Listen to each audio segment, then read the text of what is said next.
Un drone survole à basse altitude la capitale ukrainienne.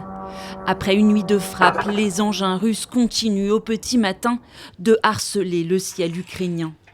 Il fait encore noir ce jeudi, quand les quartiers résidentiels sont tirés de leur sommeil.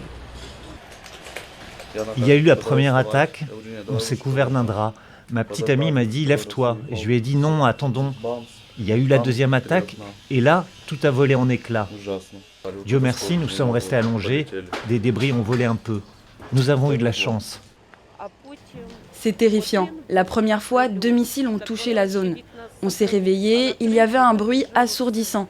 J'ai pris le chien, on est allé dans le couloir. Il y avait une nouvelle attaque. À Kiev, 4 personnes ont été tuées, dont un enfant de 12 ans. Les dernières heures ont été parmi les plus meurtrières depuis janvier 2026. Au total, des centaines de drones et des dizaines de missiles ont été lancés par la Russie sur plusieurs villes d'Ukraine.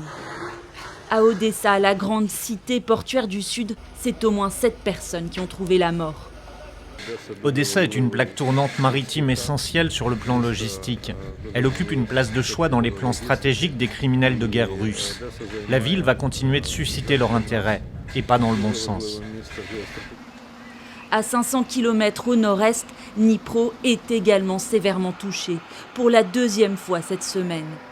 Ici, au moins 2 civils ont été tués. Alors que la pression ne retombe pas sur l'Ukraine, Kiev est confronté à une pénurie de missiles de défense aérienne, notamment de patriotes américains. Un arsenal essentiel pour protéger la population des attaques quotidiennes.